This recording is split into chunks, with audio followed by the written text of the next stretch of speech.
Who is this Jesus? That was a question that many were asking 2,000 years ago with many different answers.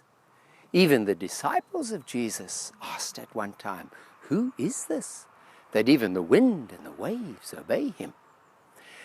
Now on one occasion Jesus asked the same question of his followers, disciples. Who do you say that I am? And Peter responded, you are the Christ, the Messiah, the Son of the living God. Now what does that mean? Messiah, for centuries before, the prophets had been prophesying that God would send to the earth a righteous and just king who would establish an everlasting kingdom of blessing and peace and salvation that would extend to the ends of the earth, the Messiah. And all the Jews were looking forward to this Messiah. But not everyone understood that Messiah would not only be David's son, but also David's Lord and David's God. They should have known, because many centuries before, the prophet Isaiah had prophesied, unto us a child is born, unto us a son is given, and the government will be on his shoulders, and he will be called Wonderful Counselor, Mighty God, Everlasting Father, Prince of Peace. Now this teaching about the deity or the Godhead of Jesus was stated very boldly by the Apostle John in the opening words of his Gospel, when he wrote, in the beginning was the Word, and the Word was with God, and the Word was God.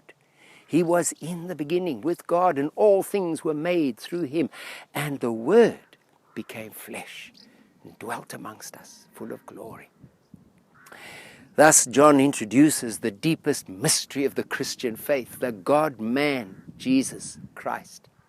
But how can it be? How can a man be God? Have we perhaps misunderstood John? No, because all the apostles said exactly the same thing. The Apostle Paul said, in him, Christ, all the fullness of deity dwells in bodily form. And the book of Hebrews says that the Son is the radiance of God's glory, the exact representation of his being. Jesus himself said on one occasion, I and the Father are one. And those who heard him picked up stones to stone him because they understood what he was saying. On another occasion, Philip said, Master, show us the Father, and that'll be enough for us. And Jesus said to him, Philip, have I been so long with you and you still haven't come to know me? Whoever has seen me has seen the Father.